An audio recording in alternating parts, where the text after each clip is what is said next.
This is the order that remanded my case to the United States Supreme Court. The great philosopher Nietzsche once said, "Those who fight monsters should see to it that in the process they don't become a monster." There are two vastly opposing legal doctrines at work in America at this time. Our system of government is founded upon the government of laws doctrine, which is constitutionally based.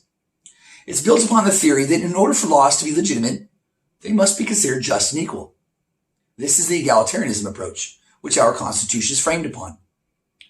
In order for all men to be equal, government and laws must first treat them equal. This is the way that our system is designed to work, based upon a fixed set of laws or principles in which the courts and people adhere to, and to which every United States citizen is accustomed to. The opposite of the government of laws doctrine is the legal realism doctrine, which is very much alive and at work here in America, destroying our system of government and infringing on the rights of the people. Legal realism, of course, is the theory that law is not based upon a formal set of rules or principles, but instead upon judicial decisions deriving from their own social, political, or public policy. This is not constitutionally based, as it does not permit the fair and equal treatment of people. An excellent example of legal realism is the belief that a judge-made rulings such as Hurtado versus California can alter the provisions or guarantees of the United States Constitution. When one attempts to combat the doctrine of legal realism, they oftentimes utilize horrible judicial decisions, such as Plessy versus Ferguson or Dred Scott versus Sanford, whereby the United States Supreme Court Chief Justice Taney stated in his dissenting opinion that blacks are not and were not intended to be included under the word citizen in the Constitution. Blacks are so far inferior that they have no rights which the white man is bound to respect. Slaves are private property protected by the Constitution. I don't think that there's a single United States citizen alive today who can help but feel shame and anger at those horrible words spoken by the highest member of the highest court in our land. There's no doubt that decision came at a time of great conflict for our nation and clearly biased in sympathy of the South. The alteration of the Constitution in order to perpetuate slavery is not approved by God and should never be supported by good men. What has happened. But to deny it would be a greater travesty.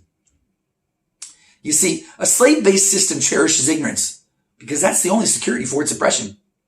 Slavery is the mortal antagonist to our democratic institution. Truth is the only thing in which people can be certain of. But truth doesn't cease to be truth simply because no one has the courage to speak up to defend it or because someone else disagrees with it. Truth is never dependent upon the consensus of opinion. If 1,000 people believe something to be foolish, yet one person knows it to be true, it's still true. Truth can never be made a lie any more than a lie can be made truth. The truth is that slavery, by any other name, is still slavery. Simply retitling it justice doesn't make it any less appalling. Changing it from a private institution to a state-run institution doesn't make it any more constitutionally acceptable. It is still slavery, and it is still a horrible injustice and wrong against humanity, regardless of what you call it or how you disguise it. While we're on the topic of truth, let's produce some more truth. In the case of Plessy versus Ferguson, there were 8 of the 9 United States Supreme Court justices who all said to the opinion that blacks aren't people and therefore not protected by the provisions and guarantees of the United States Constitution. In this case, there was one single brave Supreme Court justice who dissented with the rest, stating, "Our Constitution is colorblind and neither knows nor tolerates class among citizens. With respect to civil rights, all citizens are equal before the law." This brave patriot was Justice John Marshall Harlan, and this wasn't the only time he found himself as the lone dissenter against every other justice on the United States Supreme Court. One other such instance was in the case of Hurtado versus California. You see, the truth is that the same 8 of the 9 United States Supreme Court justices who said that slaves are private property protected by the Constitution also said that United States citizens are not protected by the provisions and guarantees of the Fifth Amendment. The truth is that the same 8 of the 9 United States Supreme Court justices who said that blacks are not people also said that the United States Constitution is not the supreme law of the land and does not enjoy legal superiority over conflicting provisions with state constitutions and laws. The truth is that the same 8 of the 9 United States Supreme Court justices who said that blacks are far inferior to white men also said that geographical discriminations are acceptable under our Constitution of government. The truth is that the same 8 of the 9 United States Supreme Court justices who said that blacks are not and were not intended to be included under the word citizen in the Constitution also said that states have the right to abridge the privileges and immunities of United States citizens.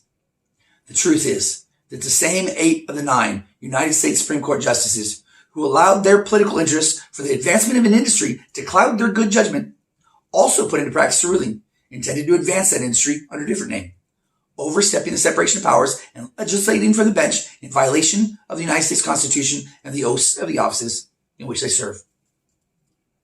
George Washington voiced his concern about geographical discriminations in his farewell address, whereby he stated, "In contemplating the causes which may disturb our Union, it occurs as a matter of serious concern for the characterizing parties by geographical discriminations, whence designing men may endeavor to excite a belief that there is a real difference of local interests and views." Foreseeing the potential for dissension here in America, Mr. Washington advised vigilance against the first dawning of every attempt to alienate any portion of our country from the rest, or to enfeeble the sacred ties which now link together the various parts. The bonds which unite us as one people are origin, language, belief, and laws.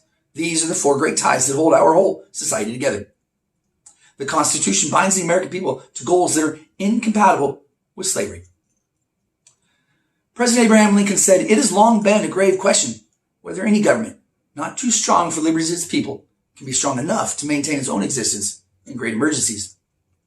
Supreme Court Justice Thurgood Marshall echoed this sentiment when he said, "Grave threats to liberty often come in times of urgency, when constitutional rights seem too extravagant to endure." The strongest bond that holds our nation together is the faith in the laws between us. This is not the United States of California or the United States of Washington. I didn't serve my country in the military fighting for Texas or Alabama. I was defending America, as I am now, and as I will continue until such time as God or death has relieved me of this obligation. It's time now for the courts to do the same. Here's some more truth. The truth is, the United States citizens are governed by the laws of the United States. The truth is, United States citizens are guaranteed the rights secured by the United States Constitution. The truth is that no person can be held to answer for a capital or otherwise infamous crime unless on the presentment or indictment of a grand jury. The truth is that one brave Supreme Court justice dissented with the rest, did the right thing, and stood for American principles despite fierce opposition at a time of great peril. And his sage wisdom can be trusted today. God bless Justice John Marshall Harlan.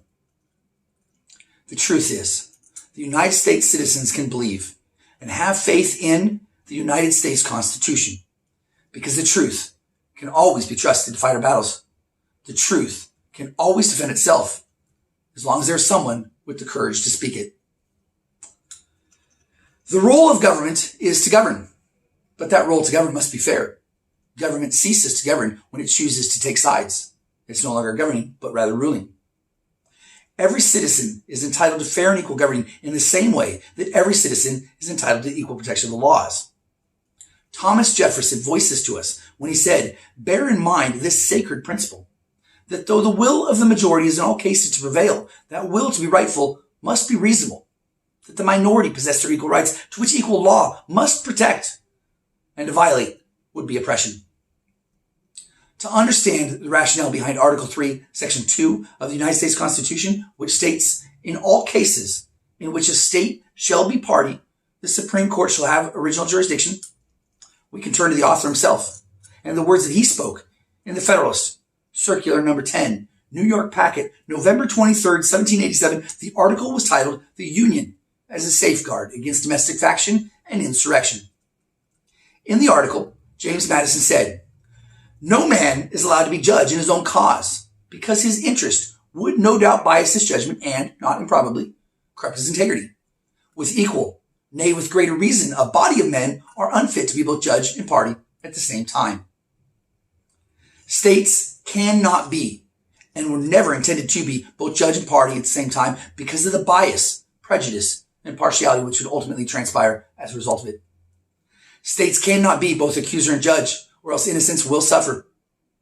So in the same way, and for the same reasons why Tanoa M. Downing versus State of Washington in the current civil action is unconstitutional, so also is State of Washington versus Tanoa M. Downing in the original criminal action is unconstitutional. If 1 plus 2 equals 3 is unconstitutional, then obviously 2 plus 1 equals 3 is also unconstitutional. Simply rearranging the order of the parties does not magically change the representation of the parties. Article 3, Section 2 of the United States Constitution clearly states, in all cases in which a state shall be party, the Supreme Court shall have original jurisdiction. As a result, both Tano M. Downing versus State of Washington and State of Washington versus Tano M. Downing are unconstitutional and therefore illegal, and the only court with jurisdictional authority to resolve both matters is the court which had jurisdictional authority in the case to begin with, which is the United States Supreme Court, in accordance with the United States Constitution. Our forefathers, who framed our Constitution, were simple yet wise men. They weren't establishing complex principles or elaborate institutions that only men of rich or educated or noble statuses could understand. You see, they were simply trying to create a legal accounting system which adequately and fairly reconciled the debt owed to society. If you choose to violate the law, you incur a debt to which you are charged and then called to account so you may pay the debt. These are all very, very simple accounting terms. Now, the way that debt normally works is, if I want to purchase something from a store, a bill will first be generated, which I sign and accept. Then my account is charged and I incur debt, to which I then have to pay. This is a very simple method for transactions to which anyone can understand. However, if the store charges a person's account without billing them first, that is called fraud. You must always bill before a charge is generated. How all this applies to this case is that an indictment is called a bill. So absent an indictment, people are being charged fraudulently because they're not being billed first. Understanding this now, anyone who claims that a bill of indictment is not first needed before charging someone's account doesn't understand the basic principles and practices of the system in which they are dealing with.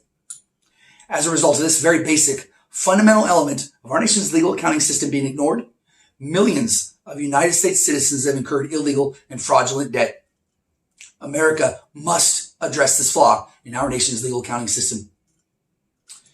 In accordance with Rule 23 of the USCS Rules of Civil Procedure, and in light of all the aforementioned evidence, as well as the supporting evidence, petitioner asked the court to authorize the application of a class action device in this habeas corpus proceeding.